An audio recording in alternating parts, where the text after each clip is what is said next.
part of the Press Play Podcast Network.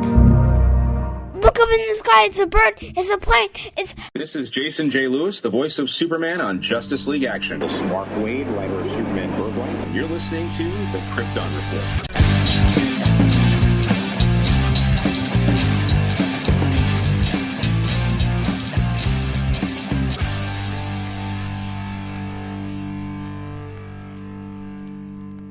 Welcome to the final episode of the Krypton Report for 2023.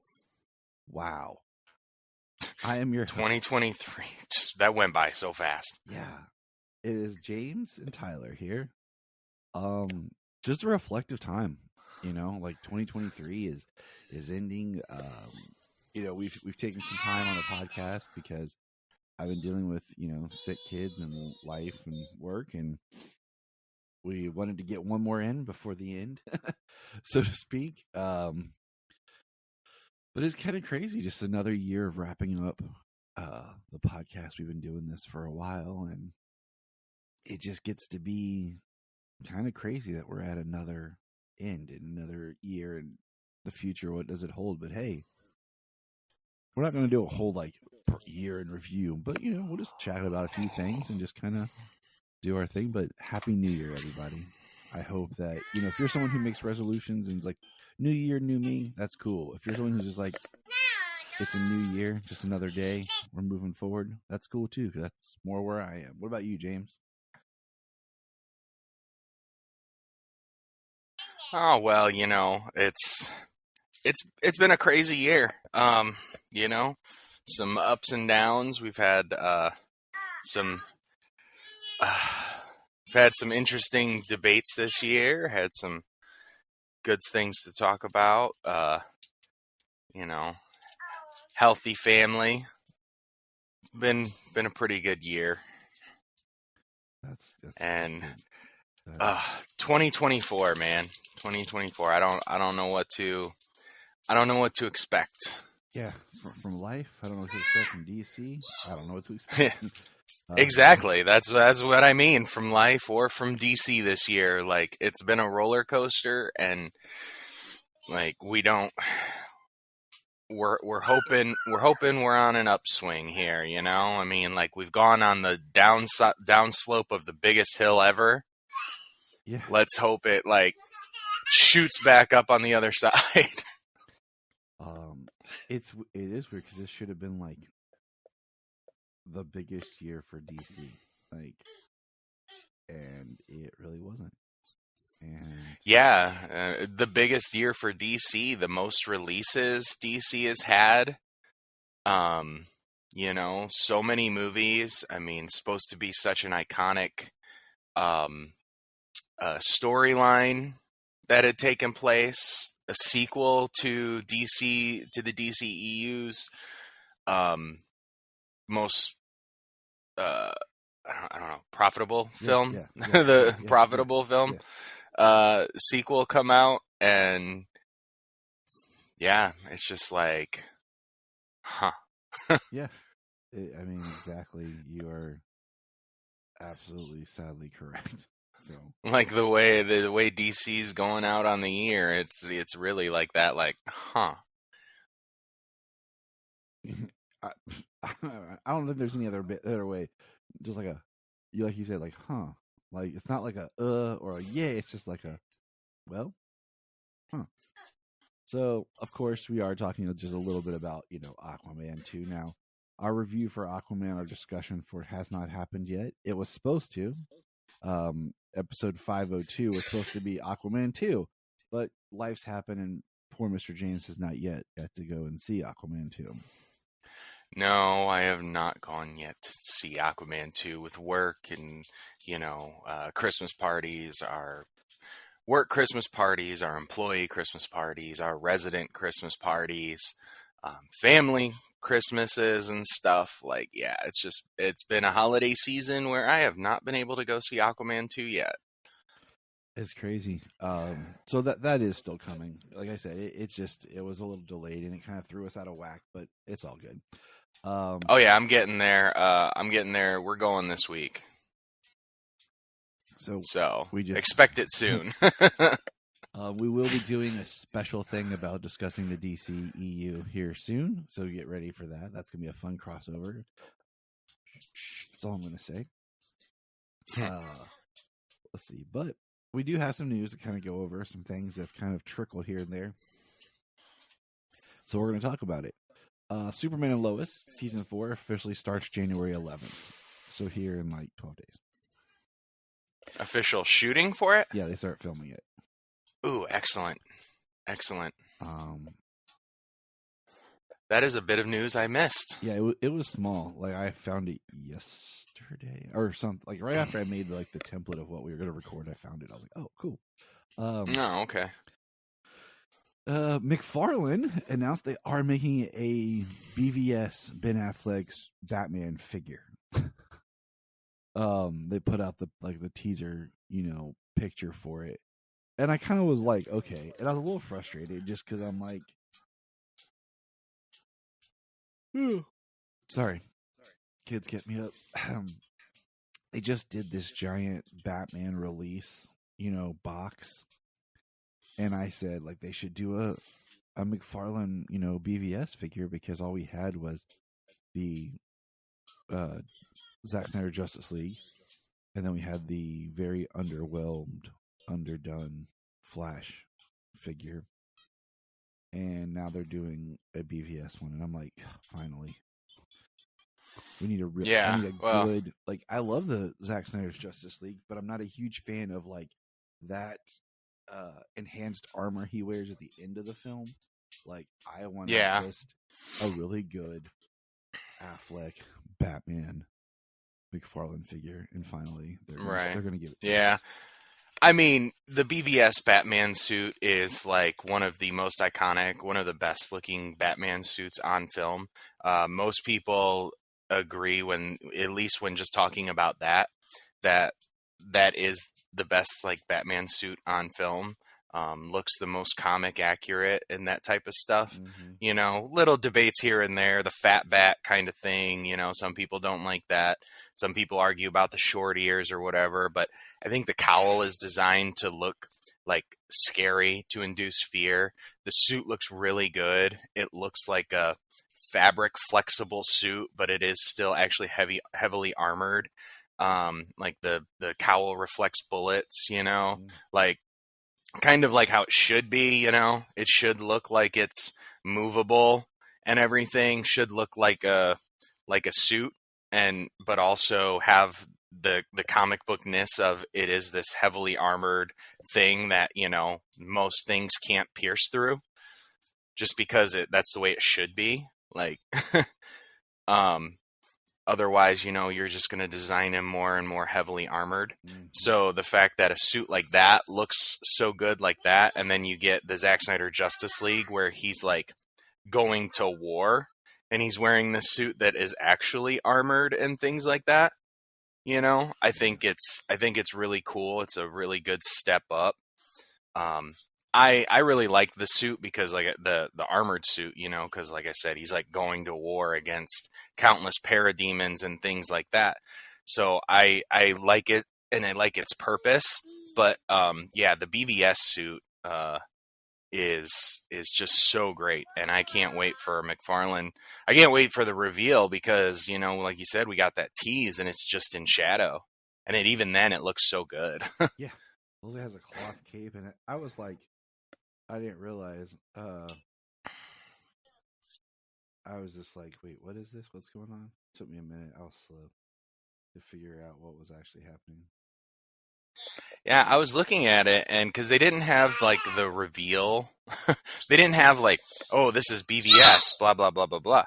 I was looking at it, and I was just looking. I was like, short ears, the short ears, the silhouette. I was like, that looks like the BVS. And then shortly thereafter, they did like, this is Batman versus Superman. I think it's getting Allura excited. Yeah, she's ready. She's like, it's a dang good looking Batman, Daddy. That's a damn good looking Batman figure.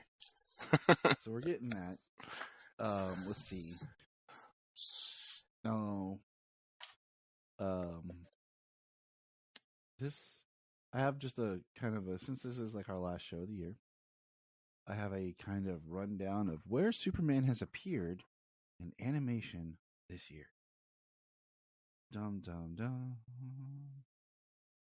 Where do you how many different Superman animated things that you think have popped up? Just top of your head. Off the top of my head, I would have to say I think four different projects, maybe. All right, Superman has appeared. Drum roll, please. Okay. In Justice League Ruby Part 1 and Justice League Ruby Part 2. Okay, the two different ones. Superman appeared in Justice League War World,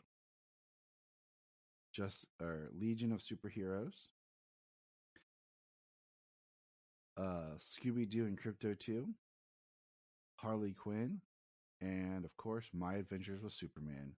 So that means our boy made 7 animated appearances this year. Ta-da!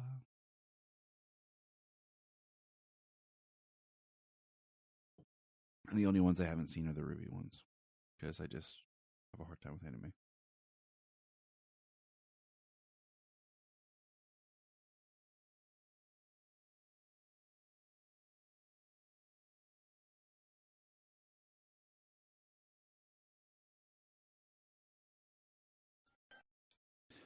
So yeah, 7 times. Not bad. 7 times. That's really awesome. 7 different projects, 7 different versions. Almost 7 different versions of Superman. So not bad for 1 year. I mean, even if you clump the 2 rubies together, that's 6, and then sure, he was just a small thing in the Harley Quinn and a small thing in the Legion, but it still was there. And yeah, the biggest thing this year being My Adventures with Superman. Absolutely, yeah, being the lead in the show, being his show. Justice League Ruby is Justice League. Man of Tomorrow or Legion of Superheroes and War World. They're all in the same universe. Yeah. But yeah. So it's a great year for Superman. It is. It's nice to have Superman continuing more and more as we get to enjoy. More Superman content, more Superman growth. We got a new movie coming up in a year and a half, little over. Yeah, we do. As soon as we hit 2024, like a year and a half, in a couple of hours, it'll be, Mm-hmm. So in just a few hours, it'll be year and 7 months. Next year. Yeah, it'll be next year. We get a Superman movie. All right. So here, speaking of Superman, this is some news that was posted that I've seen some chatter about, and I haven't put a lot of brain power behind it because at this point I'm just like, whatever. But it said, it was a quote from James Gunn. Matt Reeves will be producing for both the Batman universe and the DCU. And the Arkham show is for the DCU. And I'm just like, what? Right. I'm like, the production thing, that's fine. But like, the Arkham show is going to be for the new DC universe? Like, it's not gonna have the same tone. It's not gonna be set in the Batman universe. That being the case, yeah, I was like, okay, I thought we were going to be getting like. It just sucks because once again, we get this announcement of an Arkham series or it started like they're going to do a Gotham, police series or whatever, and it starts to change again. And who knows if we'll see it, when we'll see it, whatever. But it's really interesting because if you look at Gotham, when they did the Arkham stuff, it all of a sudden became campy and cheesy. Like, it could have been really creepy and good. Right. You look at the Arkham Asylum scenes in Suicide Squad. and it's interesting. It piques your interest. Right. I mean, first of all, the straight pajamas they put them in Gotham automatically made it tacky and cheesy. Like, but just the, they would have put them in solid white kind of outfits. Would have been interesting for Arkham. They made it look. They went from making Gotham like this serious show. Then when they put everybody in Arkham, all of a sudden it felt like Batman and Robin.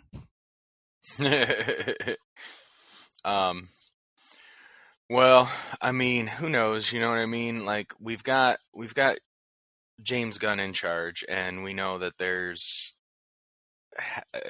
possibility for heavy amounts of camp and humor. But he has taken some of his material pretty seriously.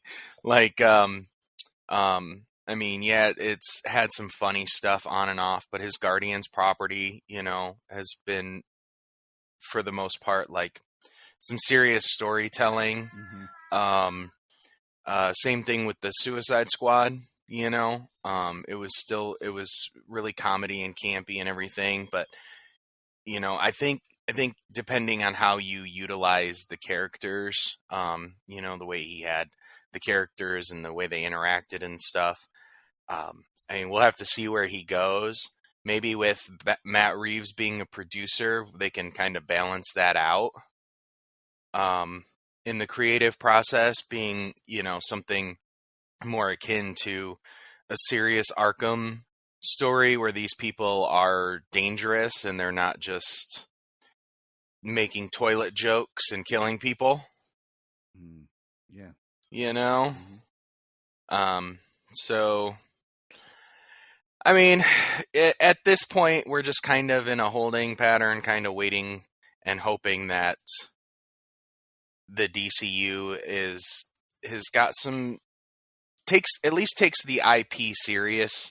It doesn't have to be like, we know it doesn't have to be like Snyderverse serious, and I think that the world that the DCEU existed in, you could have like the serious tones of events happening, but then in another part of the world, you have somebody like Peacemaker doing his thing because he is who he is. You know what I mean? Speaking of Peacemaker, now this one will really bog your mind. Peacemaker season 2 will be part of the DCU. Yeah, that's going to be an interesting transition. You talk about people being confused about how everything is going now. Yeah. Wait till they go like, wait, this one that was back there with Jason Momoa and Ezra Miller at the end of the season. Yep. Season 2 is now going to be with somebody else, and the whole universe is different. Like, unless you start with like this whole like, boom, the Flash screwed everything up. Now, yeah, do the Flash screwed everything up, or start with the animated opening or do the Crisis opening or ending from Arrow. Something like there was multiple universes and now there's one. And then it shows like season 1 Peacemaker's like Earth, like, I don't know, 2013. And then it's like now to Earth 2024. Peacemaker. Right. I'm like, okay, like some people, actors repeating stuff. Okay. All right. I'm going to let it go, but you're going to get really like, it starts to remind me more of, and we've kind of dissected this with Mullet podcast, is how everyone talks about John Byrne's Man of Steel and post-Crisis, how it was like this clean slate, but it really was not a clean slate reboot as you think. Right. It was a retweaking. And I feel like I don't want that. If we're going to do this, let's just clean slate it. As much as it pains me on certain levels, like just throw the Elseworlds brand on Peacemaker season 2 or whatever, and not let it connect to the films. Move forward with, just let it be its own thing, the last remnants of like DCEU TV or whatever, and move forward with Superman in 2025, and that really be the birth of the new era. And let's not hold on. Like Kylo Ren said, you're still hanging on. Burn, kill the past. Burn, let it go. Yeah. Kill it if you have to. Kill it if you have to. Yeah, I mean, as comic book fans, we kind of know that the rebooting of the universes, or the multiverse, as it were, that the characters, especially when you have actors in those places, the characters, like, watch The Flash, the same actors portray either same versions, or the actors play the same character on a different Earth, or they play a different character on a different Earth. You know what I mean? Because actors are distinctive. They have a distinctive face, blah, blah, blah, blah, blah, So you could actually have them in that universe. They could be the same character, but from a different universe. That's just kind of that's a thing that we've come to know and understand, is that the same actor can play a different character, or the same character from a different universe. But that's not something that the general audience would understand. I mean, you're absolutely correct. If they're not indoctrinated like we are. I mean, you just gotta. But our last little thing here. And so now we're post-crisis, Jesus, post-Christmas. Get any good Superman stuff for Christmas, James? Actually, no. This year I did not get Superman stuff for Christmas. You did get one thing. Oh, yes, I did. I just gave you 2 years worth of Christmas and birthdays all at once. Yeah, it was earlier this year. I always gotta make sure you get something awesome. Yes, you did, Tyler. Thank you. So this year I got a new 52 Superman Pez dispenser in my stocking, which was fun. I got some new awesome Superman crew socks. Like, I love getting these socks where they're actual socks and not like those nylon dress socks. The kinds that when you wear shoes or whatever, it's all slick. Yeah, they're real. Yeah, they're actually cotton socks. Ooh, nice. And then I got a new journal for taking podcasting notes. That's a Superman with the new 52 Superman symbol. A 3D Superman puzzle to do with the kids, which I think I'm going to try to do today. And then last but not least, I got a really cool All-Star Comics Superman action figure where he's got the gray in his temples that was done, in the figure was done in the early 2000s. Back when it used to be like DC figures for everything, and they were all different. So yeah, that was my Christmas. And then got something from the man, James Cole. I just have to. I asked for the frame for Christmas and I didn't get it, so I'm gonna have to go out and buy a frame here this week, because I've been one of those things like you want to buy for yourself, but then you ask for it and you're kind of just like, okay, I gotta kind of wait because people drop hints like they're getting it for you. Right, you're gonna get it, and then you don't. And you're like, okay, well, that's cool. I'll just go get it now. No biggie. Just been waiting so I can hang up my poster. So I can match. Oh, absolutely. Match we get right. I was gonna say, yeah, we gotta after you get yours put up, we gotta take a couple of pictures of them and collage them together so they look good, so they look cool, like they belong together. Exactly. But that's all I have for news. We're gonna jump in and talk a little comics. The first comic up is The Batman and Santa Claus. That's right. Because they didn't drop part 4 until after Christmas. Until December 26th. So we're going to talk about that one first. Dun, dun, dun. All right. this was a 4-issue little miniseries, which I thought this was awesome. That they were doing it once a week in print and on the app. Now, I bought the first one in print because I didn't know they were going to drop them same day on the app. That was a surprise to me. Understandable.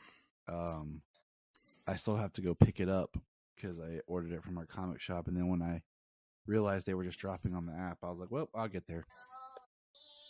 And I do think it's interesting that it's Batman and Santa Claus, but yet it really is an adventure with all the DC characters. Well, not all, but basically with a grouping of them. We've got Zatanna in here, Superman's in here. They've got Blue Beetle later. Robin. Heck, as we flip through, of course, Robin, Damian. Yeah, we can not mention that one because that plays a part in everything. Mm-hmm. But the overall story is basically Santa Claus shows up to help Batman stop a possessed Krampus. Yeah. Well, we open up with issue 1 of Carolers getting attacked by seemingly Man-Bat or lots of Man-Bats. But they turn out to be these vampires that look like mole rats. Right. I was like, oh, okay. I was a little like taking off guard at first. I was like, okay. But yeah, that's what's going on. Santa shows up. Klaus shows up on a reindeer with a crossbow. Now, you say that, I'm going to pause this right there. Okay. So I just reread Grant Morrison and Dan Mora's Klaus, the first trade, the origins of Santa or whatever. I had read it years ago, and I bought it this year and reread it. That's right. And I enjoyed it more this year on my read, and I can't tell you why. I just did. I was going to say, is it a DC book? Or? No, it's an IDW. Okay. It's on Hoopla. We on this podcast are high supporters of libraries and all the libraries things they have to offer. Hoopla is a digital thing where you can digitally get books, music, comics, movies. So it's on Hoopla. And then I discovered they did more.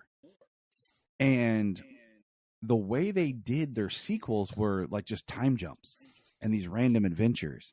And it kind of threw me because I was like, well, I had to look it up online because I thought I was missing some of the story.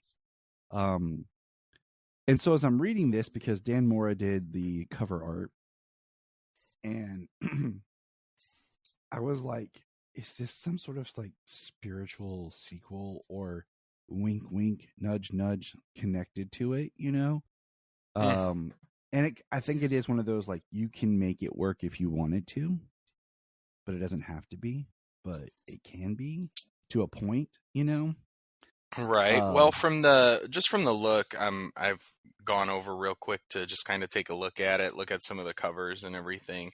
Kind of just looking at it, like, because later on in the series, in issue 4, Batman calls him one of the greatest fighters and hunters ever. Yeah. Coming from Batman. Yeah, Batman, we find, actually studied under him, which I think was a little much. Okay, I'm gonna throw that out there. Okay? Just the fact that Batman knows Santa Claus is real, that's cool. But just I studied. Yeah, that was a little much. Okay. Well, I think it's hilarious because nobody else quite knows, like, that Santa Claus is real, but Batman does. Of course, Batman. And he knows he's real because he studied some fighting and hunting under him. Like, he trained with the best, right? Yeah, but I just will always say there's always that line of like, that's a little too much, man. Okay. Well, you know what? I've said this before. I've said this to a lot of people, and honestly, I don't know if I've said it on the podcast. In DC, in the world, Mm-hmm. in any world, honestly, like it's more feasible that this omnipotent alien comes to Earth and can do all these things than everything that Batman does. I agree. Superman is more realistic than Batman. I agree. You know, everyone's like, Batman's just a dude. No, Batman is more super than you would believe than any other character. If anyone's just a dude, it's Green Arrow. Okay. Yeah, right. But I got not an argument, but a discussion yesterday with my brother-in-law.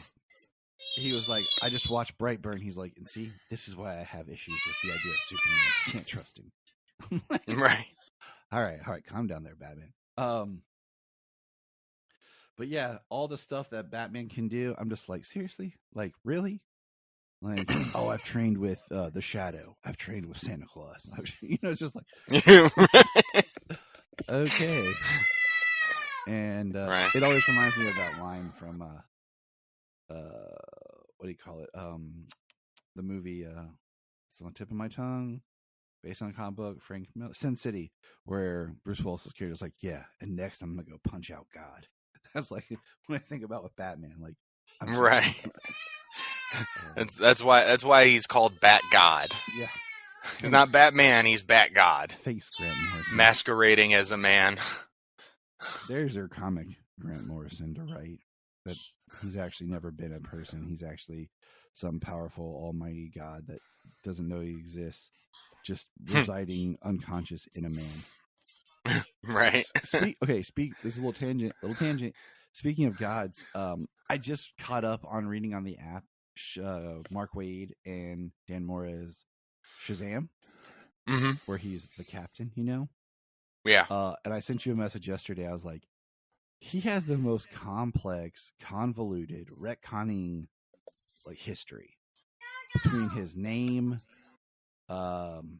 his powers, how his powers work, what is the magic, the gods, and how everyone that says Shazam pulls from different gods. Like, it gets like Marion Marvel now is basically a champion, but she pulls from different gods, and of course the Black Adam conundrum we've talked about before, as is he sharing the same, but at the same time he says it and he pulls from different gods. But what's going on in the comic now is like they were doing something where basically the gods that when he says Shazam are basically kind of like crazy Janing him. So like each one will kind of step into control of him. So they're like noticing different like changes in his personality and his behavior, because depending on which god's kind of taken over. It's very interesting. It's a good read. Interesting. Yeah, I'm working on the Dawn of DC, so Shazam books are actually coming up in my reading. This month being kind of hardcore Star Wars, as we've kind of all gone into. Yep. I've been catching up on some Star Wars, and I've actually read the crap out of Star Wars, the current Marvel stuff at Star Wars on Hoopla. So speaking of Star Wars, surprise, we plan on doing some fun stuff with Star Wars in 2024 on our Patreon. So just check that out, because we love Star Wars. Who doesn't? My wife and I... Star Wars fans don't. One night my wife and I were hanging out, and we were just kind of cuddling, and she's like, "Are you ready for bed?" I said, "No, not really." And I was like, "You know what I'm in the mood for?" And she goes, "What?" I was like, "Watching Star Wars." She's like, "Yeah, let's do it." So we kicked off a Star Wars marathon. We started with watching the sequel trilogy, because we both kind of wanted to get the worst out of the way first. You know what? They're not bad, and they're not as. I think we watched them one day at a time, and by doing it like that, I think it really helped us see them as a story. And in some ways, they connect a lot better than what people gave them credit for. And as much as I give crap to the prequels about story, where Episode 1 feels very disconnected because it's set so far before the events of 2 and 3. The sequels didn't do that bad of a job with things. Now, there could have been some tighter stuff here and there. We'll talk about that later. But it was a good viewing, and I think, just like anything else, give it some time, and when the generation grows up that really are the kids right now who can't be on Twitter and on, social media ranting, the sequels will have its day again, where people will come to appreciate them because, like, my kids and stuff, that's what they're kind of growing up in the era of. Yeah. Well, I've been listening to one last thing. I've been listening to Always Hold On to Star Wars over there on the Always Hold On network with Always Hold On to Smallville.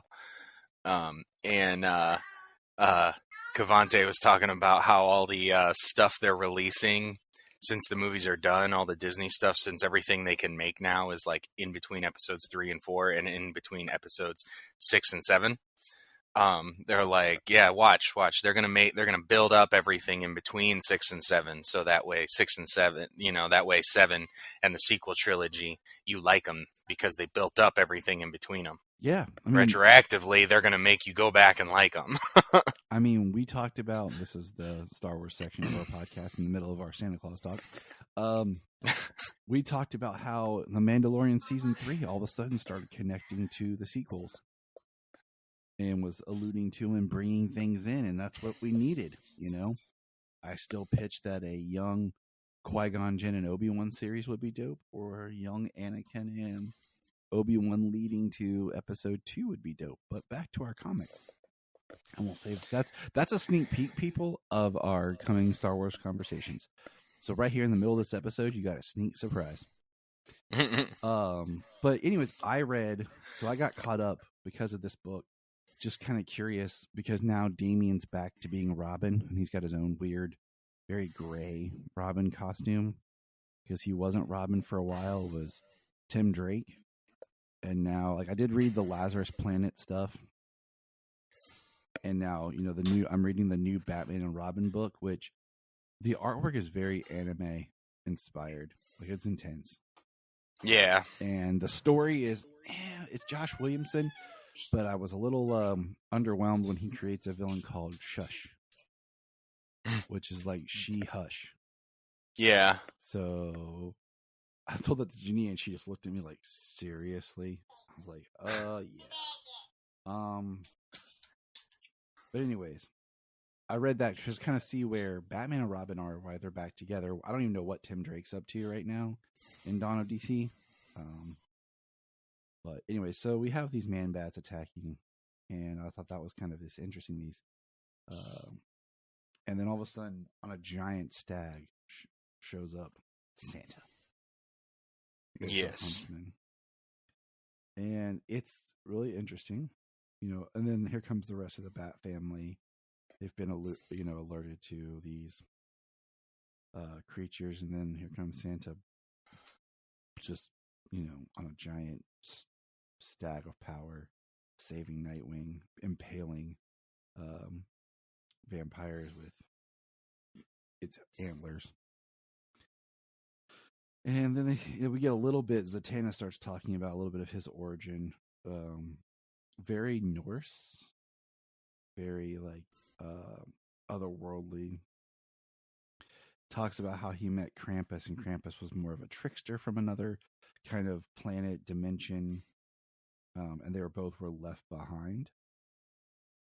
So they started teaming up where basically Krampus would threaten kids and take them, but then Santa Claus would kind of, retrieve them, save them, and return them to get them to change their behaviors. And they were a team, but Robin. So when Santa, meets Damien, he reveals that he's got a hoof print, and they're trying to figure out what's going on. But then some plant pops out and, sprays Zatanna. Yeah, kind of takes her magic out of the equation. And then we have, Krampus reveal himself. And, this Krampus is cool, but, if you go back and read that Klaus by Dan Moria and Grant Morrison, the way they do Krampus in that is epic. Yeah. And then this ends with just kind of like you said, Krampus issue 1 revealing himself, and everyone's like, "Oh, Oh, snap. So that it was a good read. Like I'm going to buy this probably when they release it as trade, because I just feel like it's just one of those stories I would love to just sit down and read in trade. Yeah. I'm glad that they released them once a week, you know, Me that too. they all dropped on the app. I was able to read them every week they came out. I just wish they would have started a week sooner. Yeah, definitely. So that we could have had this as part of our, Christmas episode. But, all right, issue 2. You start, James. Take it away. Issue 2 is a long winter's nap. You got Krampus showing up. Zatanna is covered in this magical plant goo that's keeping her incapacitated. Klaus takes her to his workshop to help her help her recover. Krampus is kind of watching everybody, and then we get what is like a memory.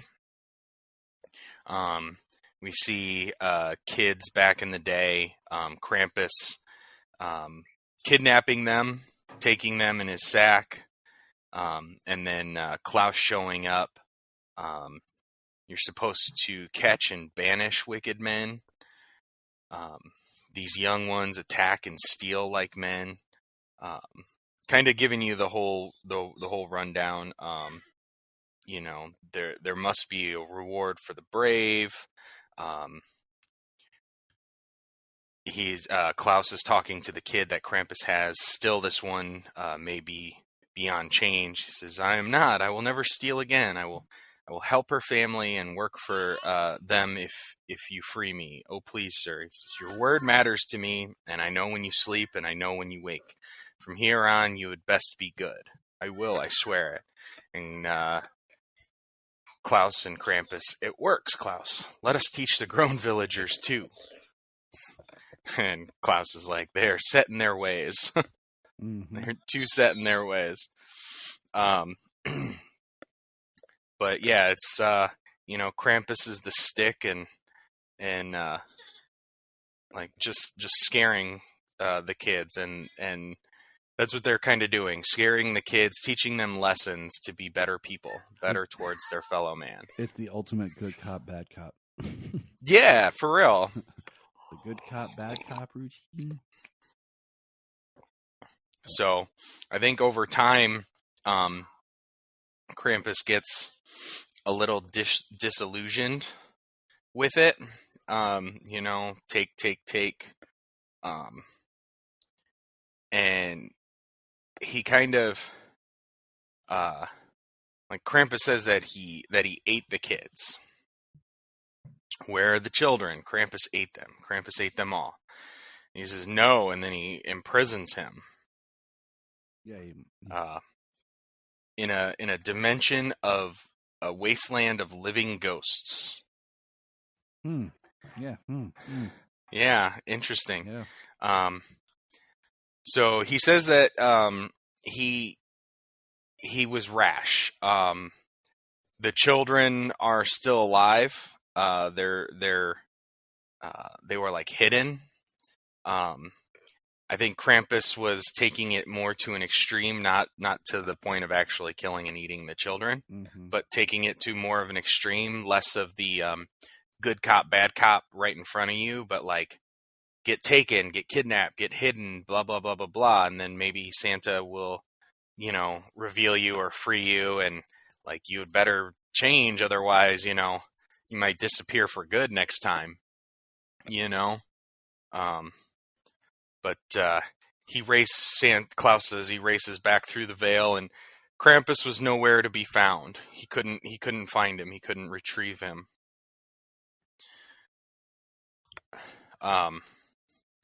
Centuries in a void of madness. What that could do to a mind. Bloodhaven 12 hours later, and the sun is setting again, and our vampire creatures are reawakening. Miss Martian shows up as a vampire creature and throws some kind of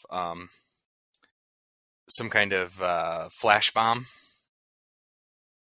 to kind of weaken them, to get them to chase her.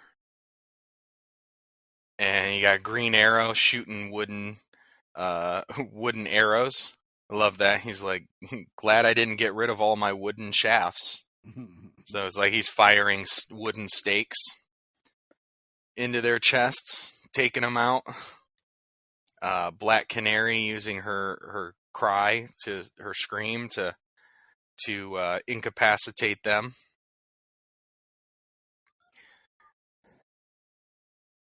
And then we go to the moors of Scotland, where Krampus is, and we see that Krampus's voice. So, because when we saw it in the first one, he had a black and white text bubble where it was all black with white text.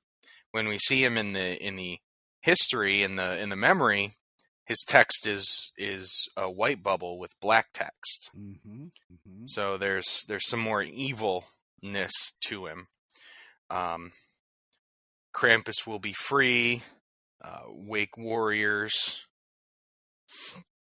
And then we get Superman showing up in Bloodhaven, where where Batman and Robin and Green Arrow and Black Canary, everybody's fighting the vampire monsters. Superman shows up, and you never said you knew Santa. I think it's like awesome and just kind of cute. Like Superman's like, Santa, like, and once again, Batman knows all, and he gets annoying.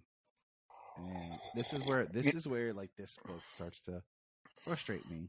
You almost made me choke on my coffee. We'll get there in a minute here. But yeah, once again, like we said, Batman knows all, and he's can't be destroyed. Nothing can affect Batman, or he knows everything. But now issue 3 starts. We're in Hyde Park, and they're like harpies looking things now.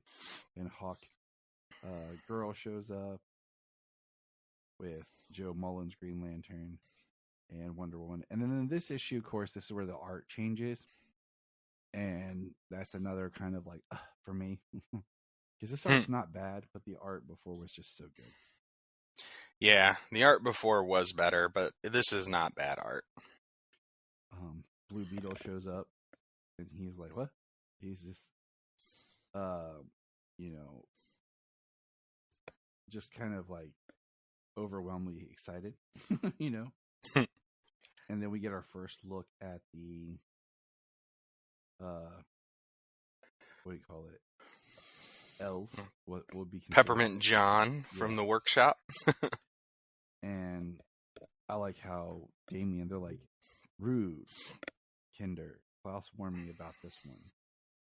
And Superman's just so sweet. And he says, we couldn't return to our lands and clash with men of the north. Klaus gave us a safe home in the secret valley. We repay him with our fine craft work for a portion of the year. And now we see Klaus riding his stag, fighting a giant sea serpent, and of course everyone makes the comment if they should call it an Aquaman. Yeah. But Superman shows up, punches it in the face. Him and Blue Beetle are inside of it, and then of course Superman starts lifting it from the inside. And I love that Kajida's armor is repelling highly corrosive digestive juice. Yes, it's like right. And we have Krampus. He sees in Greenland trying to do something, and then everyone shows up to fight. Here comes Superman to fight. and Superman has Krampus. Then all of a sudden, we find out that there was an entity that was possessing Krampus, basically, and it's now possessing Superman. Krampus then grabs Damian, talking about punishing the child, and possessed Superman starts punching the ice, that then releases basically giant, creatures of myth. Yeah, kind of like Norse mythology type creatures. Giants, looks like a giant wolf, kind of like a Fenrir wolf. Yeah, I mean, I feel like this book could have really, with the way they're doing Santa and Krampus, dove into more Christmas lore of the different holidays and the different backgrounds, like Jolly, the Yule Cat, and the different like Alpine men and the different like Yule lads and things like that. That really could have been explored here, but they don't. So I think, I think because we've discussed different versions of Santa in the DC universe, different kinds, a little more traditional, this and that, and then we get this one, which kind of seems to almost have a history in another book, but then they open it up to this history, to this lore. So if they were to use this Santa Claus and this Krampus in more stories in further Christmas seasons, I think we could really open up some of the lore. I think it would be to have some sort of like continued continuity. Yeah. Just because it would be nice to every year, maybe every year go back and do and where this Krampus and where this Santa Claus is, and do a story with him. Yeah, he's almost a version of David Harbour's Violent Night Santa Claus. Almost, yeah. so good, so good. Yeah, we just watched that again a couple of nights ago. It's so good, because my biggest thing about that is he's still Santa. And you see where he's just kind of jaded because of the way the world's been, but he's still true to the Santa character. And I would. That's one of those films that I think you should do a sequel to. But just saying. Introduce Mrs. Claus. Right. I mean, they set it up at the end, he talks about missing Mrs. Claus and all this stuff, and year 1100 with Mrs. Claus. Yeah. I'm just like. Yeah, and her not showing up at the end, but sending a gift back for him, would be, was a perfect way of setting up her for number 2. But all right, so issue 4, James, you want to take issue 4 here? Issue 4. Now, the first thing I want to throw out real quick is we've got a series that starts in January called Kneel Before Zod. Yeah, we'll get there. That'll be interesting. I literally just saw something about that yesterday. So when I read this last night and I saw that, I was like, "Oh crap!" So we open up a hidden valley in Greenland the night before Christmas, when all of the monsters, the creatures, have been freed from their icy prison. And see, we got Robin in a cage. He says he can't reach anybody, but he'll keep recording in case his signal makes it through. Krampus has him locked in an iron cage where his lockpicks can't beat the lock. He's in a gnome hall. Yes, Alora, he's in a gnome hall. It looks like the gnomes are long dead. Krampus is talking to this shadowy entity that's trying to convince him to kill the child. Mm-hmm. Trying to convince him to kill Damian. We go back where everybody is fighting. Klaus, Batgirl, Nightwing, Green Arrow. There are Black Canary. They're all fighting the monsters and Superman. course, Um, because we can't ever have Superman actually help with anything. He has to be taken out because we don't know how to do anything with Superman. Like, oh well, he's too powerful. Let's just write him off the board. yeah, take him off the board and give the heroes have to take him down, but the heroes can stop him easily. Yeah, we couldn't have, I don't know, written this book as just, it's already called Batman and Santa Claus Silent Night. And it's even Santa Claus with a C. I don't throw that out there, but yet that's never used in the story. You couldn't have just done it as a Bat Family book without bringing my boy Superman in here and then, making him possessed. Right. I mean, I do kind of like the idea that he was possessed to free the monsters. I mean, that's kind of a big thing, like using his strength to just break open the glacier with one strike. Hold on a second. Yeah.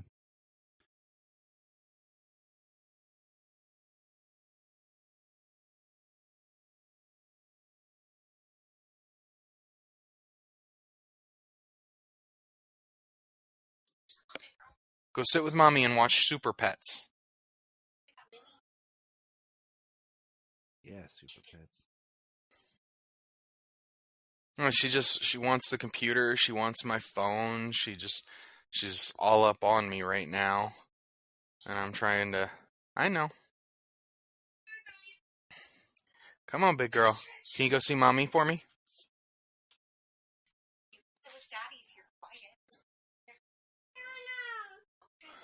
This is a part of the podcast brought to you by Laura. She would like to wish everyone a good time. Merry Christmas and a Happy New Year. She said, Oh, mommy's going potty. You better go get her.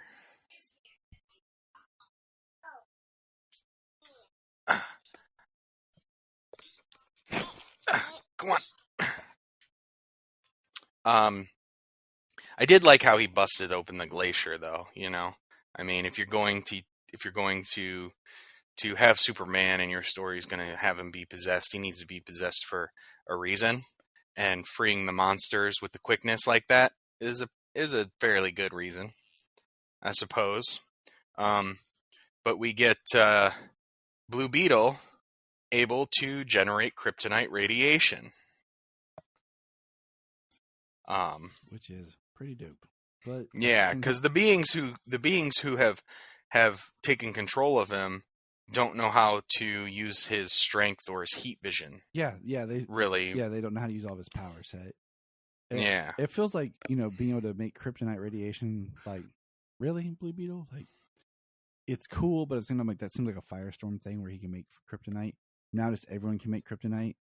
Like, next thing you know, Nightwing's just going to mix some chemicals up in his pouch and have kryptonite ready. Aquaman's going to summon some, like, kryptonite from the sea or something. Right.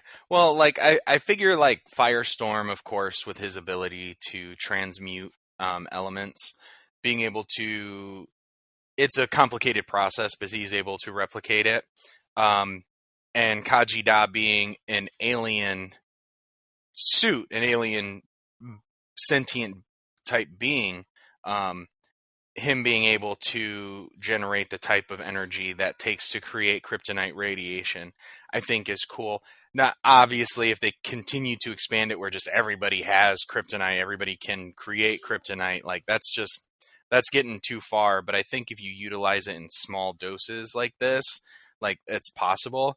Because also what happens is after he uses the kryptonite radiation to take down Superman, we've seen this before where beings who have taken over Superman or who have taken Superman's powers, when they are exposed to kryptonite, it's extremely painful and they leave Superman's body or they give Superman his powers back so they are not affected by kryptonite, that type of thing. So these beings, these ghosts evacuate Superman, and Batman says, Beetle, charge up. He'll need a 2 teravolt burst to restart his heart. And Beetle says, the Scarab is tapped out, making K radiation used more power than anything I've ever done. So, I mean, it's cool that it's not just something like, yeah, I can just produce kryptonite radiation and then just keep going at full power. It's like it takes all the power of the Scarab to create something so powerful that the Scarab has to recharge, to reboot. Mm-hmm. So I think that's interesting. I mean, you can't just make somebody have kryptonite or create kryptonite and then just be an all ending thing, you know? Yeah. But we get what looks to be an abominable snowman kind of create an avalanche. What's that? No, I was like, we got Damien in the cage. Yeah, and then the next scene we got Damien in the cage, and we see, he sees that Krampus is possessed.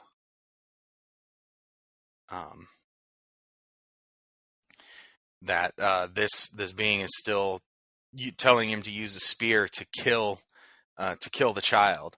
And Damien says, what did the children do in Zatanna's book? He says, wah, I want to go home. I miss my father. Starts crying. Says, Father, help me. I didn't mean to be bad. Please send me home. And Krampus' child is sorry. I promise I will be a good boy. Father, where are you? And he's using it as a distraction. After the avalanche, Joe and Hawkwoman and Diana show up and dig everybody out of the avalanche. And we find out that the place that that Klaus had banished Krampus to was the Phantom Zone. Yeah, I thought that was interesting. Just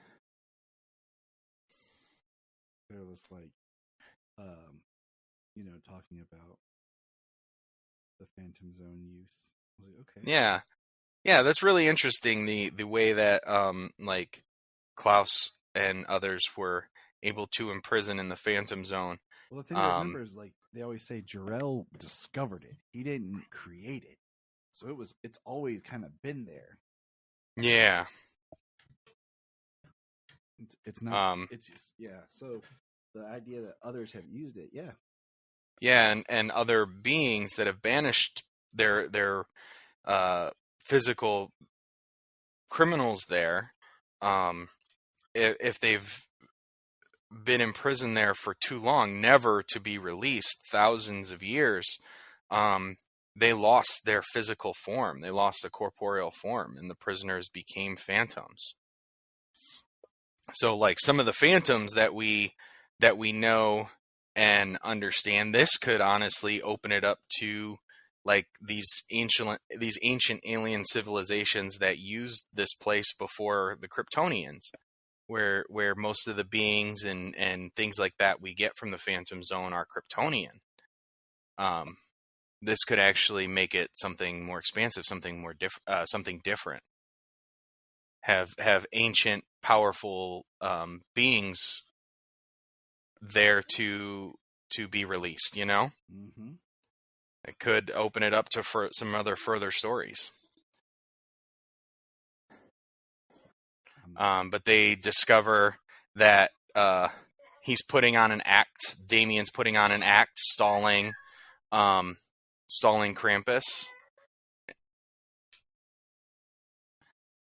And they go here to the Gnome Hall to rescue Damien.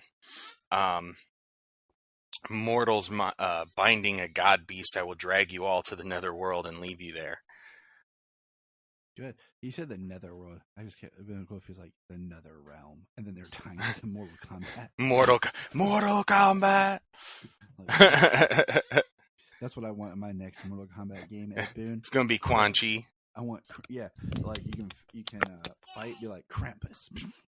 Yeah, Krampus versus Klaus. Yes, that's what I want. If you're gonna throw all these other characters in there, dang it, that's what I want. Yeah, for real. But they banish the being tries to drag Krampus back to the nether world, and they hold him. They keep him from being dragged back, and the being returns to the nether world. The being returns to the nether world, and they keep Krampus from being drugged in there.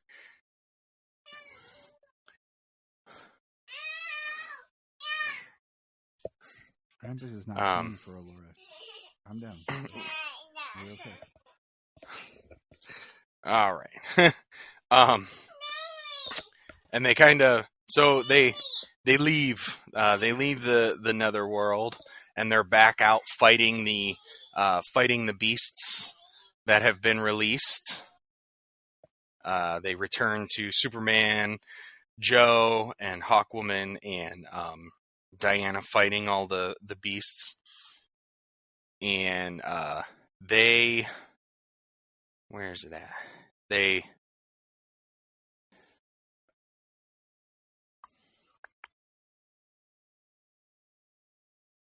say, I'm trying to see where they send them. They say they send them to, that they're going to send them to worlds where,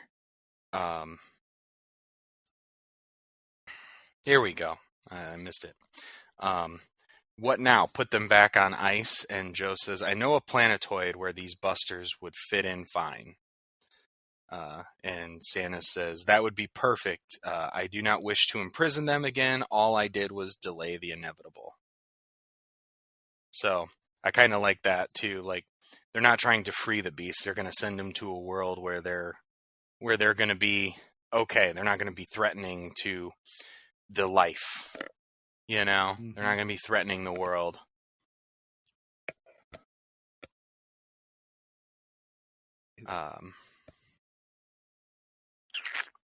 And then it's an interesting couple of pages where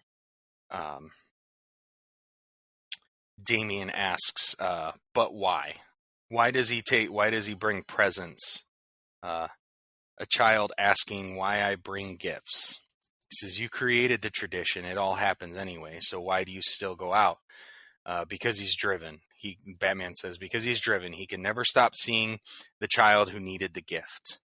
Santa says, there is much truth in that. Diana says, he can't stop because he seeks out the good. That's hope. Diana, you were born wise. As always, the mighty one is quiet. But I want to hear what you think, Clark. Why do I do it? For yourself. You do it for you because nothing feels better than giving. And we get Santa right on the nose. Mm-hmm. And I love the ending here on what he does for Damian. Where he takes... Yeah. Go ahead. Yeah, he takes... sorry, I was going to let you go. You just kind of paused. I thought you were giving it... Damian wrote him a letter when he was 5 and asked him for a satellite to track his enemies. Damian says, and I never got it. This is worse. You never had a real childhood. He says, why not make up for some of that tonight by helping? Says, really? If it's okay with your father. He says, have fun, son. Santa is real, and I'm going to fly in a sleigh pulled by giant caribou. For the rest of you, my favorite gift. There's my workshop and home. Go in and have a good meal together. When you walk out, no time will have passed. A few hours of not worrying about the world. Okay, lads, dash away, dash away, dash away all. And then we get the rest of the Justice League showing up. Flash and Green Lantern and Cyborg and Aquaman. Hey, are we too late? saw a sea serpent in a lake back there. Why didn't anyone call me? That's They said just because it's in the water, you don't have to call Aquaman. And he's like, well, why didn't you call me? Exactly. He wants to be a part of things. Yeah. Like, come on, guys. I'm Aquaman. Come on. Yep. And the clock just struck midnight, and it's Christmas. And we get the whole Justice League and a bunch of heroes hanging out in Santa's workshop. Just having dinner, and like there's a lot of really cool dialogue where they're talking to each other and just engaging. And Peppermint John's there, which is a dope name. More Christmas cheer, please. That's what I want you to call me next year, Peppermint John. Peppermint John, gotcha. I have to put that in my notes and make sure I remember. That's what we're going to introduce you hits. next season as. Yeah, December. Peppermint John. Yep. It's not Tyler, Superman Blue. It's Peppermint John. For the month of December. Yeah. And to all a good night.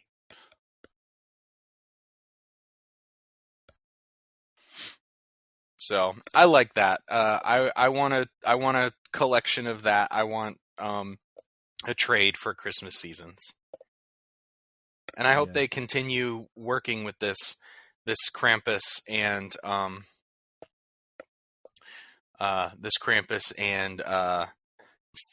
Santa Claus. Yeah, keep coming back and visiting Explore the World each year, because like we talked about, like they always do the holiday collection. It'd be kind of cool to make this like a reoccurring thing. So, all right. So that was. What would you rate the story on it? Like out of like letter grade. Out of like 5 candy canes. Yes, out of 5 candy canes. That sounds really good. I like this. I give it a 4 out of 5 candy canes. I'm with you. I enjoyed each issue. Each issue expanded the story, kind of expanded the mythology of Santa Claus and Krampus. And honestly, it gave me enough that I want more. Yes. I want more of these characters and this history. I'm right there with you. Like, I just kind of wish that maybe this story had just been a Bat family and then the rest of the Justice League showed up at the end, so that in the next installment would be more about exploring Santa with the rest of the Justice League, just because I felt like this was called Batman and Santa, yeah. And a little bit more just dialed into that. Oh, the reason it's called Batman and Santa is because he's the only one who knew Santa existed. I know. He was a real person. Messed up. Just saying. It's messed up. But all right. Our next book, if that was on the agenda, was World's Finest. Number 21. Yeah, I'm pulling it up right now.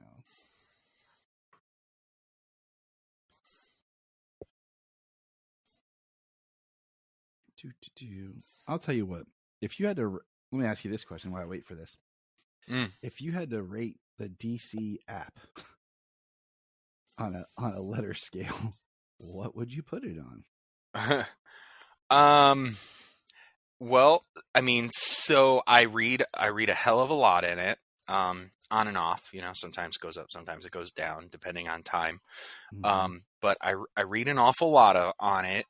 I really enjoy having access to so many comics, so many different characters and writers. Not just the ones I can afford to buy, like, yeah, as it is, each week, each month. So for a lot of those reasons, I mean, it's really great. Just some of the interactiveness with it, can be improved. And like going from one issue to the next or one comic to the next, things like that can be improved. But it's a B+ app, man. I would say B+, B maybe, because what I hate is I read books and then when I go to where's my comics, it shows me like books I haven't read in a long time, but the ones I was reading, it's not there. Or sometimes when you're trying to save like a series, it doesn't always show up. Or when you're reading like a collection, like you just said, where you're reading, like I was reading New Krypton, and I wish that you could do something where, instead of going, you could read in like the triangle error type stuff, like New Krypton, where you can just keep reading in the order of the triangles and not the individual titles. So I'm not bouncing around as much. It was, I just think that could be improved on. Yeah. Bouncing around, especially during that era, that is a tough era to read in. I've read some of those issues for Mullet and everything.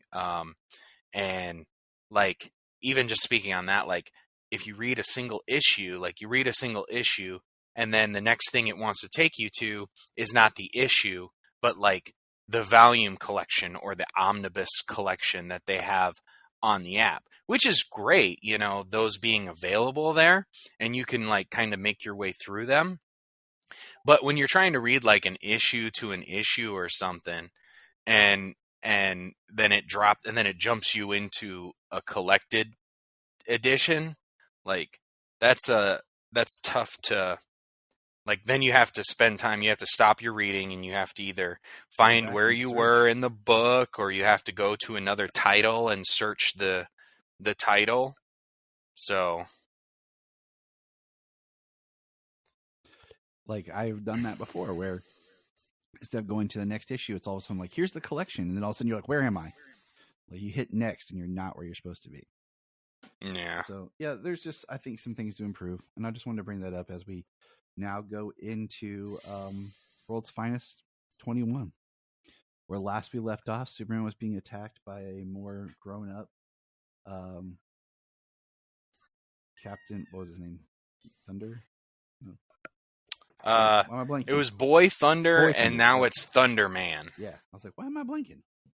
On Earth 22, it's Thunderman. Thunderman. That's what I Thunderman. The Thundermans.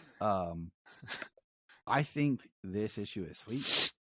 I'm just gonna put, he's being, choked to death, and then we jump and it says not that far away from the battle, and we have, the, what do you call it? The Kent of that planet. A little bit of gray in his temples, and he's trying one of these pod things out that they're talking about. He's interviewing, and we see him fly off in the background.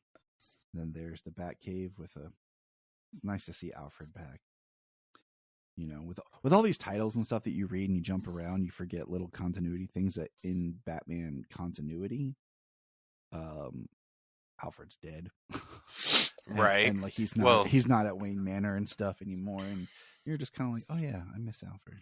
Right. Well, in this World's Finest book, this is Earth 22, Kingdom Come Earth, Yeah. but this is long before the Kingdom Come storyline. That was one thing I was kind of curious about, was where in the quote-unquote Kingdom Come timeline this was taking place, because I thought it was after the Kingdom Come storyline because of all the dead heroes. But then at the same time, it feels like certain beats are before the Kingdom Come storyline. Yeah, I thought we had discussed maybe this was after the nuclear explosion and stuff. Exactly. But I mean, it can't be. We've still got Magog, right? Or, well, we've still got Gog, not even Magog. Gog, the godlike being or whatever. And Bruce is younger. He's graying, but he's younger. He's not an old man, right? And unless, I don't know, like I guess we'd have to maybe go back to last issue and see if when they first visit it's after, and then when they get actually involved on the planet it's before. Maybe. Yeah, because it seemed like when they first showed up, like they weren't like fully corporeal, like nobody could see them. So like maybe they were arriving, and then like when they finally settled in, it went further back. I don't know. Okay, that's what we'll use for right now. That's our logic. But we got Thunderman fighting Superman, attacking him, and we got him calling for reports of a Superman going rogue and fighting Thunderman, and Superman takes off, and Batman sees what's happening in the cave, and he gets into his experimental flight suit. Yeah, he's like, I'll take it for a spin. Yeah. And Thunderman during the fight, help, I'm under attack. No one can hear you, David. Wham, wrong. So now we have, and this is like, Superman shows up, like, he doesn't have the Kingdom Come style symbol. Yeah, nor the gray long hair. His suit's a little bit more like blue compared to like more of this like lighter blue that the other Superman hair has. But I kind of wish he would have just straight up had the symbol. So meanwhile, that's going on because when Batman shows up, he's in his Kingdom Come style prototype-esque bat suit, fighting Batman, who's clearly in a, different bat suit. But yeah, Superman, only real difference is the colorization of the blue is a little different, but it's the hair,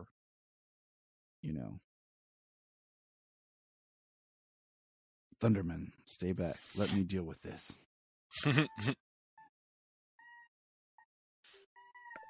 Oh, and my dog howls because she's inside. But it's really cold outside. Mira, calm down. It's been cold and wet around here. Yeah, it finally feels like winter after Christmas. So,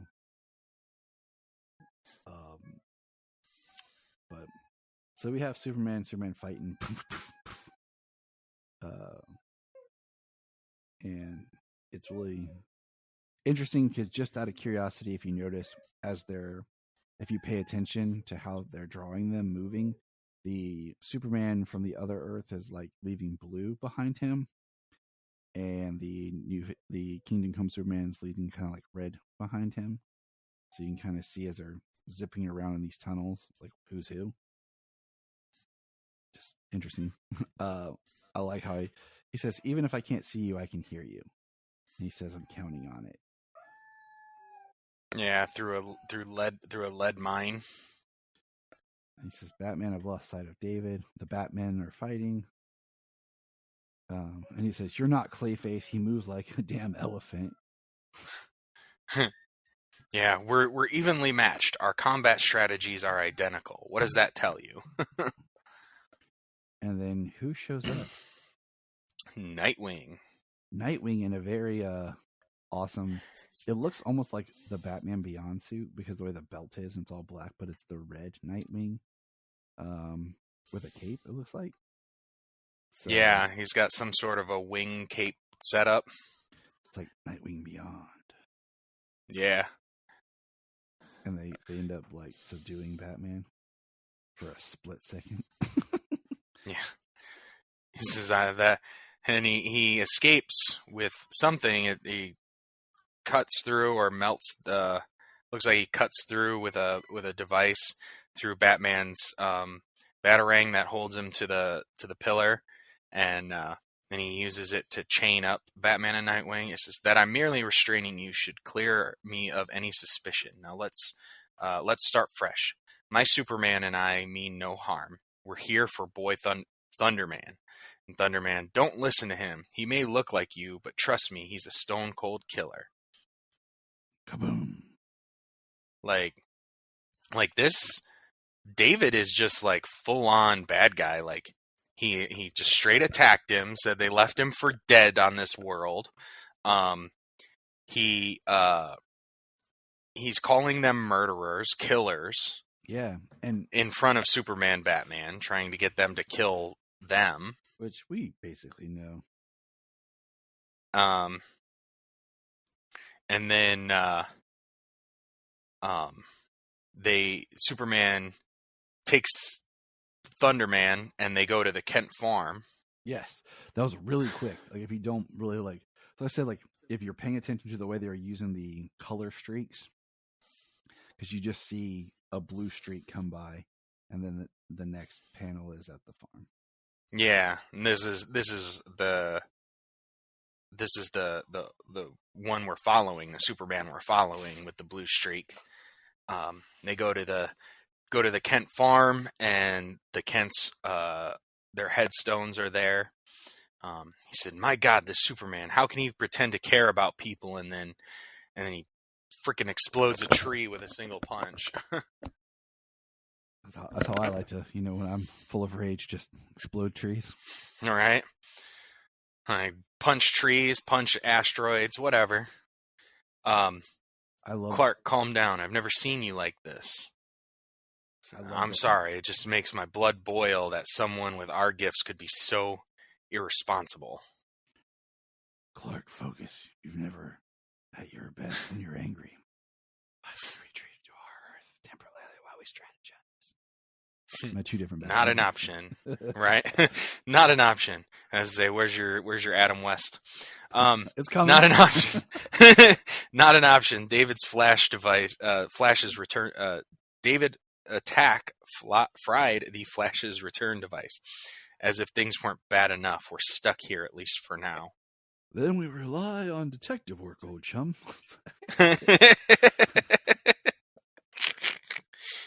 And then here's my Keaton. Yeah, that's it right there. See, he doesn't talk much. Yeah, right. Good job. Yeah, thanks, man. Nailed that one. I just looked at you with my eyes.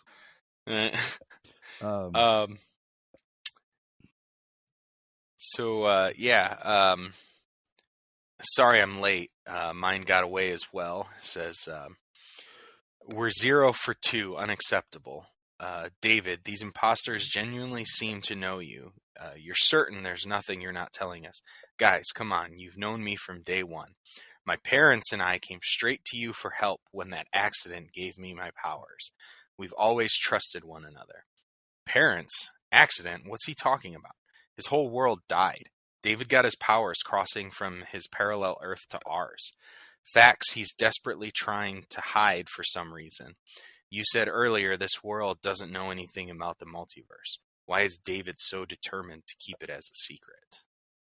And I love that dialogue is given with just a panel of the face of Kingdom Come Batman, for lack of a better term. Yeah, he looks. It's Batman's always scowling. Yeah, but he looks like at this point he's like, there is something you're not telling us. He's straight up looking at him like, you're lying now. Like, I'm sure you're lying, but I don't know what about. He's coming. He'll have answers. He always does. Praise be the way and the light. Praise be to the stars above and the earth below. Praise be to Gog. And boom, there's Gog. Yes. I don't know. I know I've heard the name Gog, and I know Magog is the character we follow as the bad guy in Kingdom Come. And I've heard of Gog, but I don't know the ins and outs of this character. Gog is weird. Like, it's one of those, because they did the Thy Kingdom Come story, and like there's other where I don't know. It's just weird. But we'll just keep following along, because here comes the rest of the world's heroes after Batman, Superman. So yeah,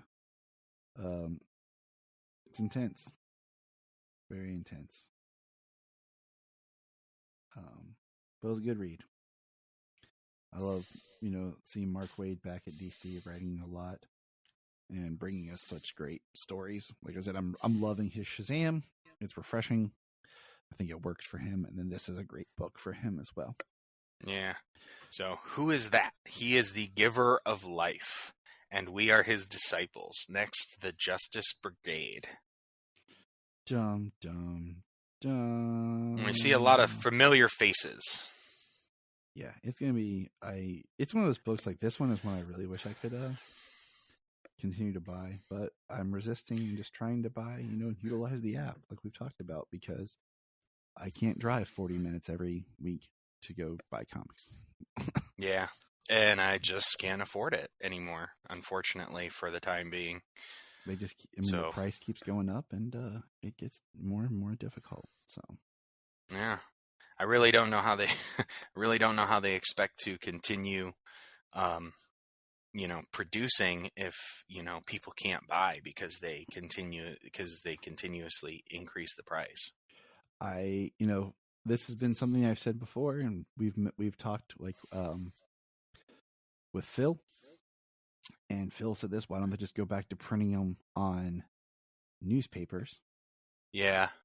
And decrease the actual cost of the actual printing to save money for them. Go back to, the books will be worth more because they're more fragile. Yep. And make it more about collecting again. And people will, can afford to buy more books, because I remember, like, just for example, when they did the the villains back during the New 52, they did like the villains month or villains year when they were doing Forever People, and I remember like it cost $1 more for the the special lenticular covers and stuff.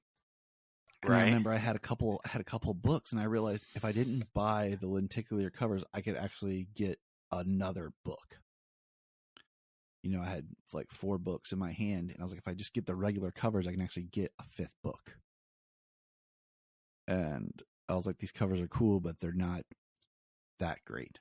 I was like, I'd much rather just have the other story. And then now with the app, it's like, save money where you can with your printing, still make your physical product, because I love having the comics. Or I mean, I don't know, like, I think it would hurt a lot of shops if they did something where they just put them out digitally and then release trades. That would be a horrible, I think, loss in revenue. But you got. I think so too. It's going to be a balance, because the IP itself is invaluable. The IP doesn't, the movies and TV shows don't exist without the IP, without the comic books. So you can't go one or the other now at this point. I'm sure that's a complicated business balancing act. You know what I mean? Yeah, it is. But you got to do something where, people start pushing your mail service again, and I've thought about that, where because if the books aren't really worth the collecting, and it's more about you having your own personal collection and having the physical book, I have thought about, subscribing to the DC thing for like certain titles like Action and Superman for the year, and have them mailed to me, and then just picking up certain offshoots at my comic shop. Yeah, because the subscriptions are, when they're mailed like that, are usually at a discounted price. Yeah, I mean, I looked at it once before, and my wife and I had a conversation about, it would be cheaper, but also like supporting local businesses. But, we try to shop local and support local from anything, like our movie theaters, a local movie theater, our coffee shops. But then it gets to the point where it's like, well, you kind of screw over. Look, you okay? Excuse me, sorry. Bless James. Yeah. They've kind of screwed us over. But anyways, now last here as we're wrapping up, is some Justice League action episodes. James, which ones did you watch? Just making sure we're on the same page as previous conversations. Inside Job. I believe it was Double Cross. Yep. And Bottle City of Candor. So double. So in my order, it was Inside Job, Double Cross, and then Battle for the Bottled City. Yeah. So all right. So Inside Job. In a fantastic voyage-like adventure, Adam shrinks Batman and Wonder Woman so they can enter Superman's bloodstream and destroy a lethal nanite virus. All right, James, go. There was some really cool stuff about this one. One, I love Jerry O'Connell is the Atom in Justice League Action. I've always liked him as an actor all the way back from Sliders when I was a kid. um, Joe's Apartment, a bunch of other movies. But he's most notably for us is the voice of Superman in the old animated universe that started with Justice League War and Flashpoint Paradox and ended with Justice League Dark Apocalypse War. He was the voice of Superman for almost all of those movies. Just all of them but the first one. Just all Justice of them League, but War. War, and if you include Flashpoint Paradox in that, not that one, but yeah. Yeah. So I like him as the Atom. 2, we get Diana referencing aliens in this.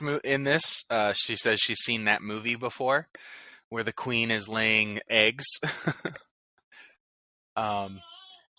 She lets a slip of the tongue there that she's dating Superman to Adam. Yeah, that is something they toyed around in this series. I mean, we got to think back. This was like they started producing this probably in 2015, I think. I can't remember, or 2014 probably, because it started at the end of 2015 into 2016. So yeah, just thinking about where the comics were, things going on. So yeah, so we got some legacy stuff. Got James Woods again as Lex Luthor. Every time you say James Woods, I just think you've got James Woods. Thanks, Family Guy. Right. I enjoyed this episode. It was fun. It was interesting. Something personal for me. Snot. If anybody's other than my kids, and even my kids is still extremely disgusting. Snot skeeves me out. Yep. Like it turns my stomach. Yep, so I agree. So when he talks about a giant super booger, I was like, oh, we can skip that. Yeah. That was gross. But him having a little kryptonite energy saber to cut through super nose hairs was funny.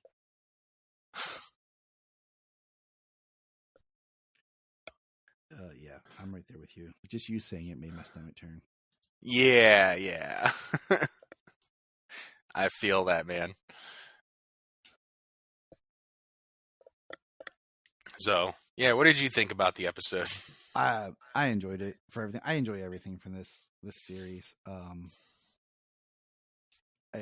wish it would get more love. So, but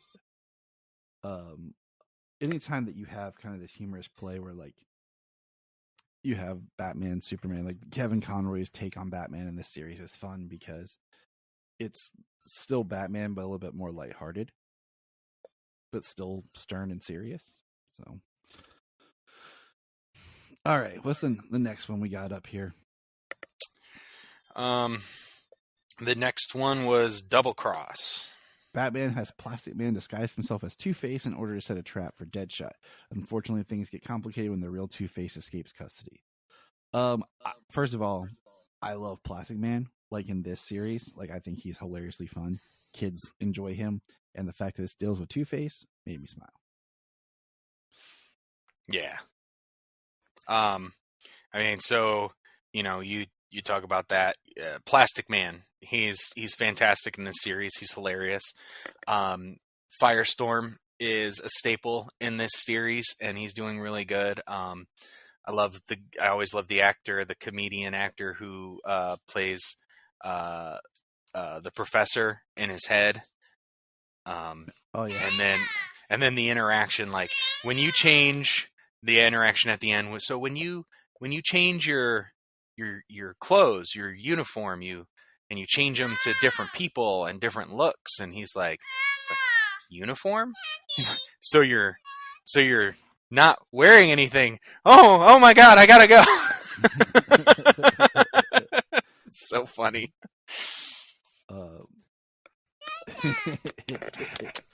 It just shows you like the extent of that Plastic Man. I've always said like I thought for the longest time like Johnny Knoxville would have been an amazing Plastic Man, because then you could do de-age technology and stuff and make him look all rubbery because that's the character of Plastic Man. Right. So, Like, yeah, that would, all the de-aging technology is perfectly set up for Plastic Man these days. and now, like, people said, like, I think it was Brian said Ben Schwartz would be an amazing Plastic Man, and I can see that. But yeah, just because of like his plastic veneer, like you can get away with how awkward the CG and the stuff looks because you're like, Yeah, right. You're like, he's Plastic Man. But I just his like when Batman's sitting there, Two-Face in his pocket right on the left, and he's like telling Plastic Man how to fix because he's actually like the reverse of what Two-Face is supposed to be. Yeah, because he like mirrored him. Yeah, Like he's looking at him, so he mirrored him. Like, I just learned how to do colors a week ago. And he's still trying to like, yeah, it's great. Like, yeah. And I did like because and I do like that Christian Slater does the voice of Deadshot in this series, and he also did the voice of Deadshot in Suicide Squad: Hell to Pay. Yes, he is, and which is nice.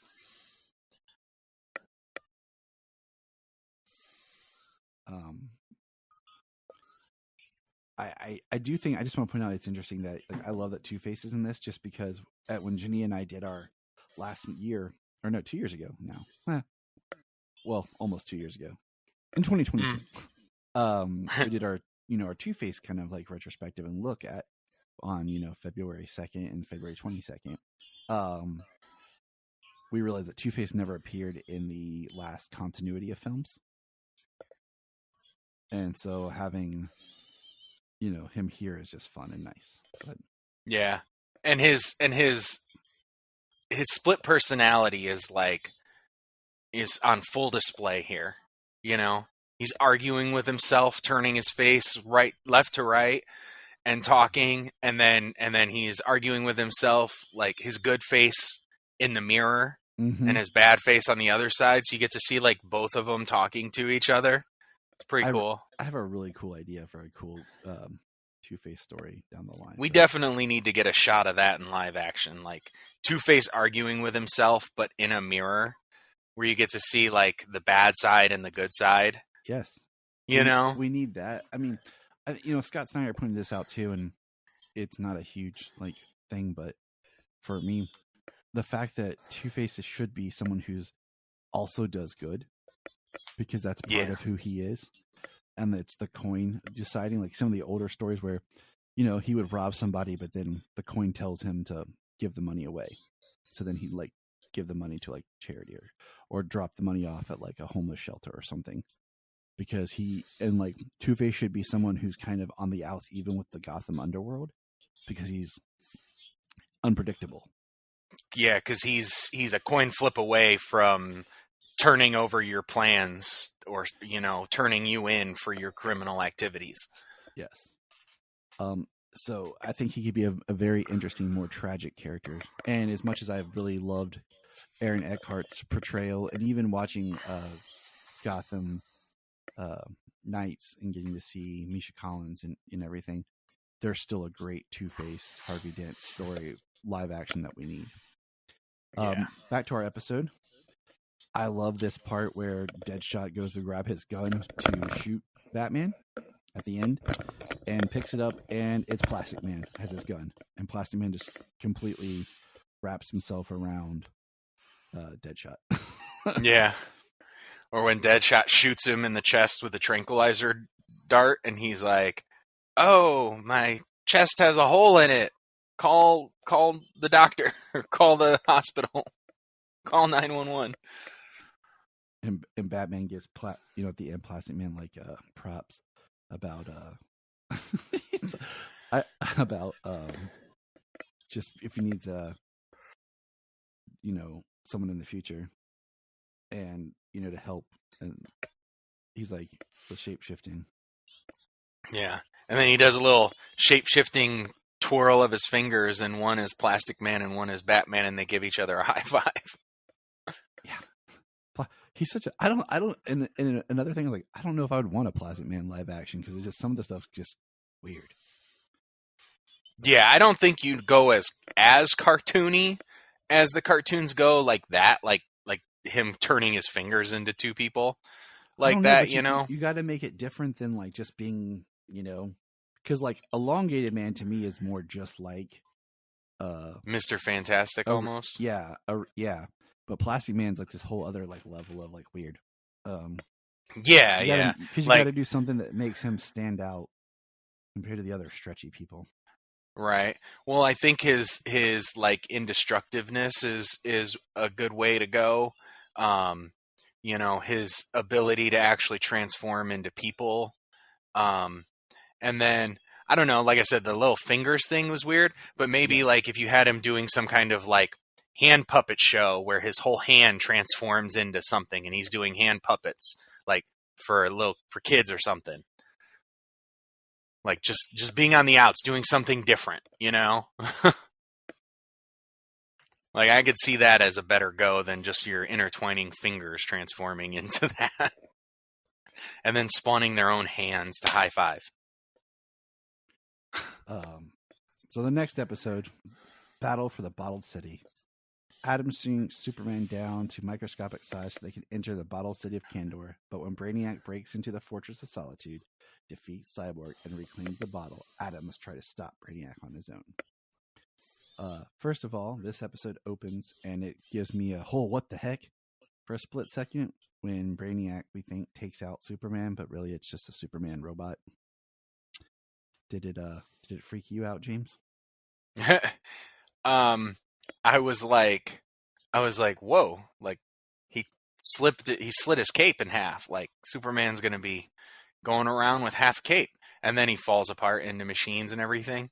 And I was like, oh, it's just a super robot. It got Jamie. She's like, I know he's the Man of Steel, but he's not a robot.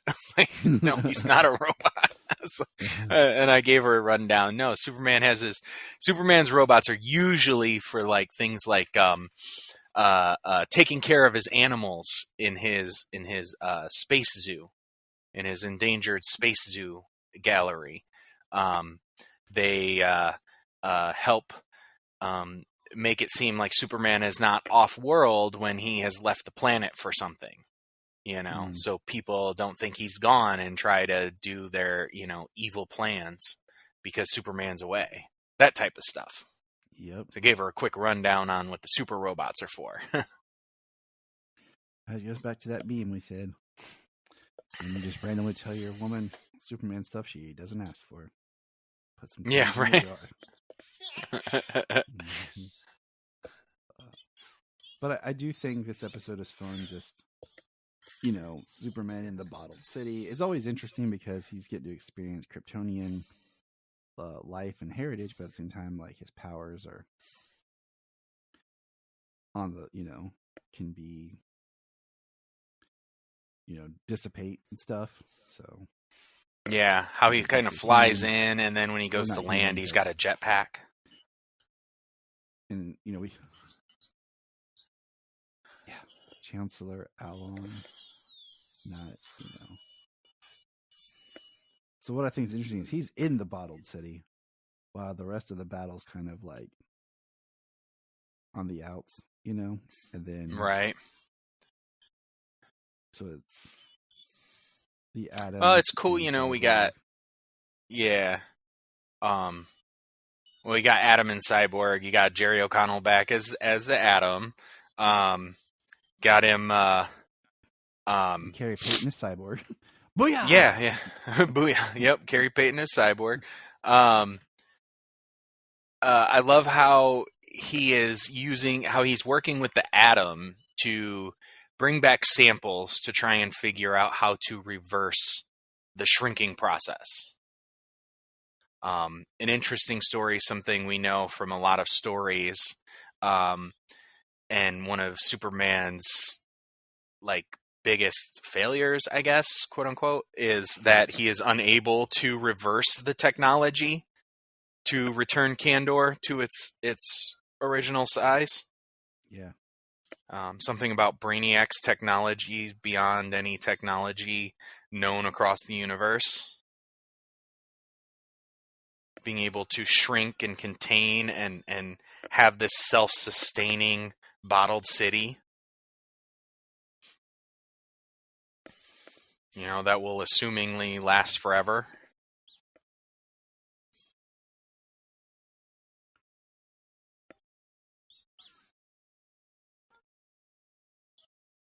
But, cool episode. It's like Superman's part of it, but not part of it. Yeah.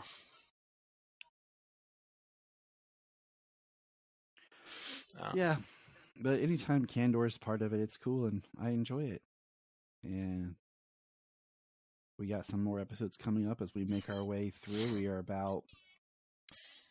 a little over halfway through our Justice League Action watch and cover. I think they're on Amazon Prime and Hulu right now. They keep shifting, so you know how that is.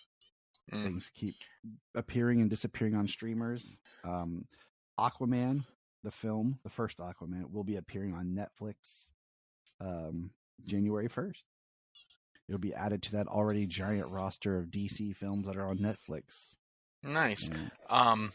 Yeah, the one thing that's nice. So the thing that's nice about some of these streamers, at least the couple that I use, like Vudu and Amazon Prime, when you've purchased them on the service, even if they leave the service and are no longer able to be bought on that service, what you have is still there. And yeah, same thing with we talked about where I bought DC Hero Girls from Apple, and it's no longer available digitally anywhere. And I have season 2. Don't have season 1. It's not on Netflix anymore either. So it's not available anywhere because I didn't put it out in physical. But I have season 2. Yeah.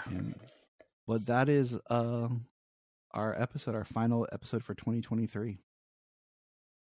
It's gonna be. See, and that's our aversion to just streaming. That's why we want physical. Yeah, because it's gone. And it's literally, the end of 2023, man. I didn't feel like doing a whole retrospective type episode. It's been a busy year, and we're having a good time, and we just keep. It's been a rough year for DC, and I don't want to go through all that stuff again. We haven't had our Aquaman conversation for Aquaman 2 yet, and we are going to be partnering for a DC EU kind of retrospective history, and then we have an episode coming up in January that's going to be called the DC That Could Have Been, basically. And we're going to look at all the projects that were announced before the DC EU, during the DC EU, and everything, and just giving our thoughts and kind of this idea of all the stuff that was announced or proposed that never came to fruition. And just kind of looking at what could have been as we get ready for, 2025. And what's funny is I think I'm more excited for 2025 because I have stuff planned to really look back and re-examine certain things from the Superman aspect as we build up for the next film. So, well, here's looking forward to the next film as much as we can. And you know what? Janie and I, we finished watching Hollywood on Netflix. It's definitely not a series for everybody. It's intense. It's definitely adult. But I watched it because it was something easily accessible where David Cornsweet was actually a lead actor in it. And and we watched it because I wanted to, just like when Janie and I watched Marvelous Miss Maisel, because we wanted to see Rachel as an actress.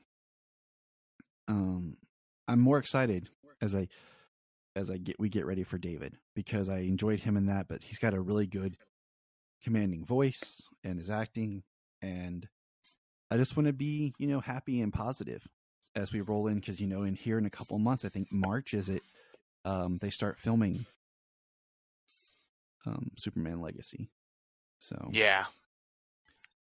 I'm just we've had to make our peace with things, and I think for the most part, even though with the deterioration of the DCEU as it progressed, I think we've been more positive than most on the releases so far, or on the releases. Of course, we are very, I think, realistic on how bad and ridiculous things were behind the scenes over the years, which has been the cause of the deterioration.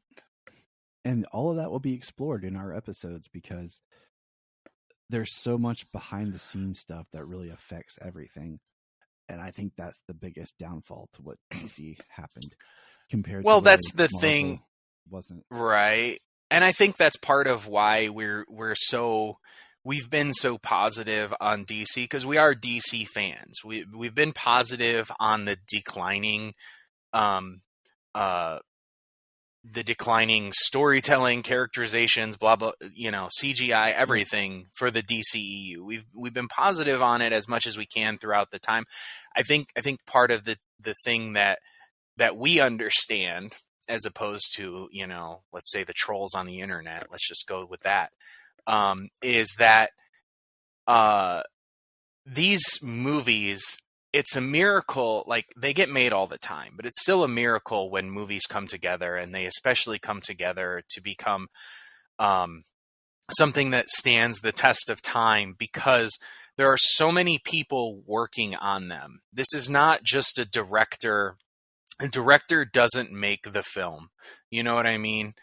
Without being able to have the crews who build the sets, without having the actors and their assistants and the makeup artists and the costume designers and the CGI people, like, all of these things, these movies couldn't exist without a group effort.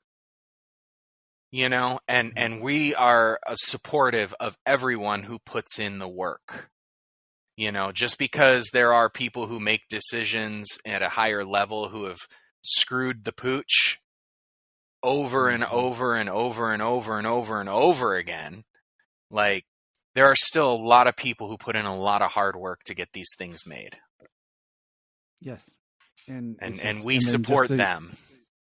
And for you to, for it to be released and just like, crap, move on. Like, that's a slap in the face to everybody. But Happy New Year. Enjoy. And remember. Look up in the sky. We just want to say, if you've enjoyed this podcast, please check out other podcasts on the Press Play Podcast Network. If you are like Tyler and James and can't get enough super talk, check out these other podcasts.